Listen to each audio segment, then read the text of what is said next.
Kan kita tahu bahwa 2015 diresmikan oleh Presiden. Oh, Anda waktu itu ada di sana? Iya, ada di Diresmikan oleh Pak Jokowi. Anda melihat sendiri? Iya, bukan bandaranya ya. Iya. Smelter IMIP-nya, kawasan IMIP-nya itu diresmikan. Anda melihat sendiri? Lihat sendiri. Diresmikan oleh Pak Jokowi? Diresmikan oleh Pak Jokowi.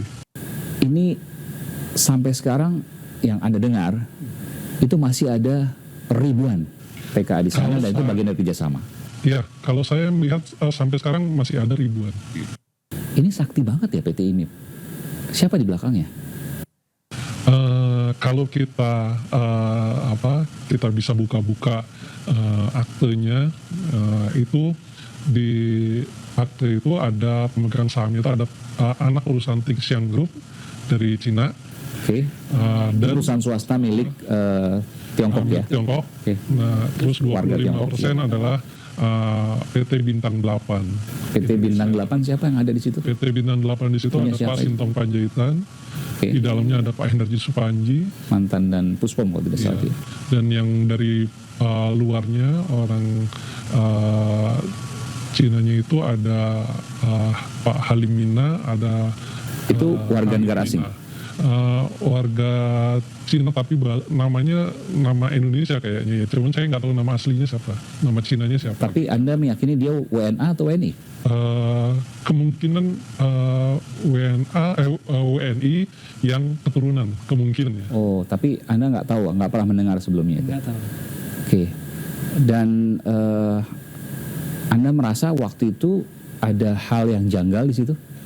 Jadi pada waktu itu saya melihat banyak hal yang sebenarnya janggal gini. Ada nama jalan, di dalam itu semua nama jalan itu pakai nama negara di Tiongkok. Misalnya? Jadi ada Shanghai Street, ada Beijing Street, seperti itulah nama-nama seperti itu gitu. Jadi terus semua tulisan-tulisan pada tahun itu ya 2015 kayak nggak tahu kalau ada perubahan apa enggak gitu. Pada tahun itu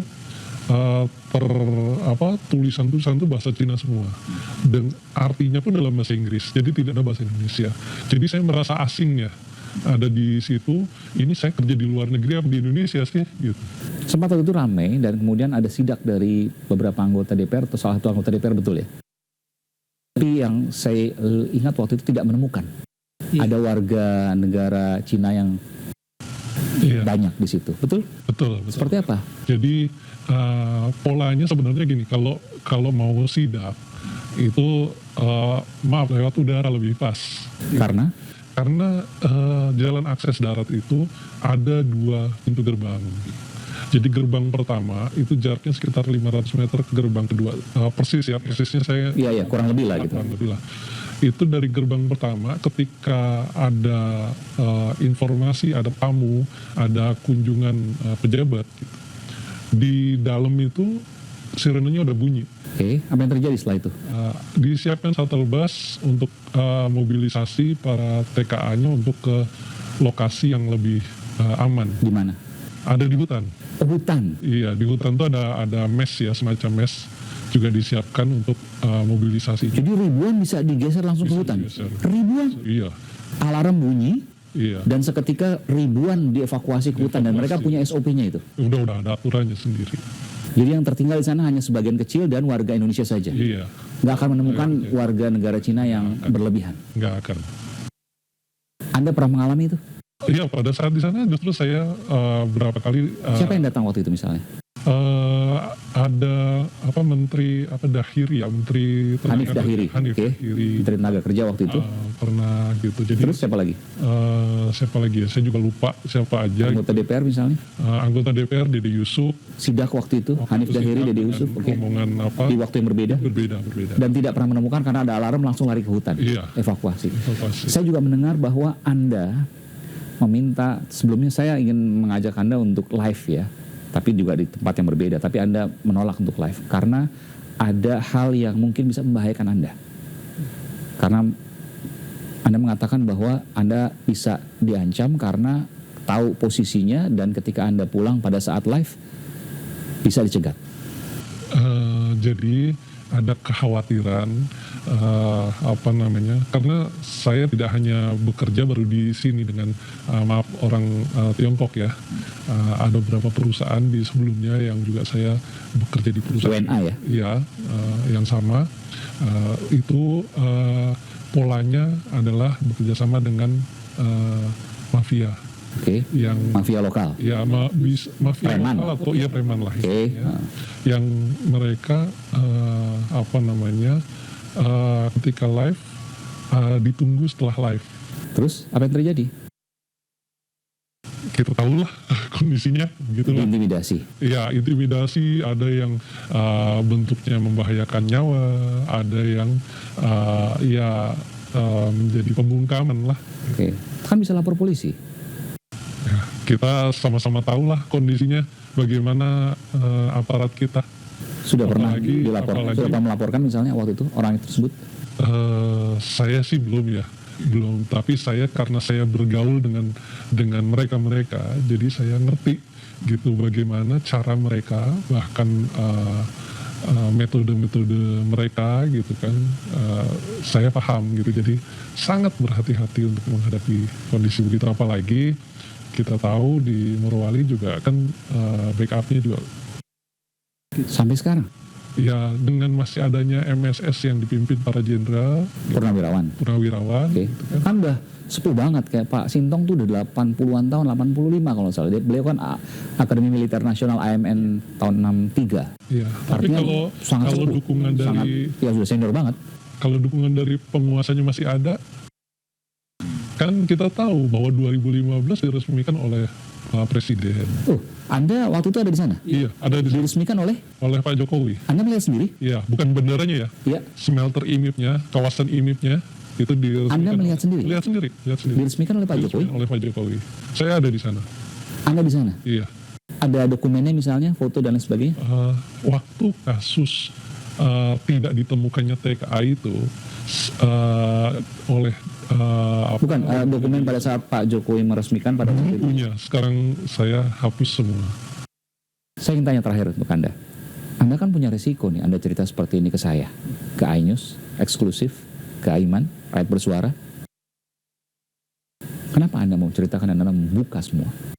Gini, saya kadang prihatin ya, melihat tambang-tambang kita itu dikuasai oleh bukan kita gitu loh, oleh bukan kemakmuran rakyat. Karena saya merasakan, melihat langsung berinteraksi dengan masyarakat di desa Patupia, di desa Sekelilingnya itu ya? sekelilingnya itu. Mereka bukan merasakan kebahagiaan, mereka menderita pada saat itu. Misalnya? 2005, mereka punya tambak-tambak, ikannya pada mati semua. Karena? Ya, airnya berubah menjadi hangat, dan waktu itu pembelaan perusahaan kan, Ya. itu Ya. wah itulah. Ikan mati, terus apa lagi? Terus air tanahnya sehingga Berubah harus- warna, berubah ya, bau misalnya. kering Kering, oke. itu juga dialami oleh masyarakat sekitar gitu. Jadi nyaris tidak ada keuntungan yang didapatkan ketimbang kerugian yang didapat. Iya, karena yang bekerja pun pada saat itu ya, saya nggak tahu kalau sekarang ya, pada saat itu pun yang bekerja dianggap tidak memenuhi syarat masyarakat lokal. Tapi justru TKA-TKA-nya banyak Yang pekerja kasar. yang bekerja kasar. Nah itu yang membuat saya miris. Kedua, ketika bicara soal CSR misalnya, mereka membangun pipanisasi air bersih misalnya. Mereka mengaku bahwa misalnya sudah membangun 10 km, padahal di lapangan hanya 4 km. Jadi seolah-olah biaya yang mereka keluarkan untuk CSR sudah besar. Tapi tidak, Padahal Anda masih melihat besar sendiri gitu. warga di sekitar sana tidak mendapatkan manfaat. Iya, kalau Yang hampir nggak ada, Hampir tidak ada manfaat. Tidak ada manfaat pada saat itu ya. Misalnya Saya- dikasih apa? CSR dikasih apa? Ya itu misalnya dikasih bantuan misalnya seperti genset. Oke. Tapi waktu itu pada masa itu mereka mau dibantu listrik. Karena kan Listrik mereka punya permanen, PLTU. bukan genset, Iya, karena genset kan bukan mahal, genset. gitu. Iya, tadinya kan genset. Iya, Terus bahan mau bakarnya kan diubah mahal. menjadi listrik, diambilkan dari PLTU punya mereka. Mereka punya 2 PLTU pada Dan saat sudah itu. teraliri sekarang. Pada waktu itu teraliri, tapi ternyata tetap harus bayar. Dan bayar lebih mahal dari PLN.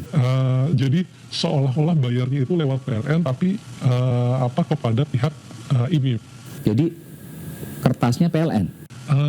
Saya kurang tahu persis ya. Oh, tapi mereka dibilangnya ke PLN. Iya, tapi ini ternyata bayarnya semacam iuran PLN gitu. Padahal bukan PLN. Bukan.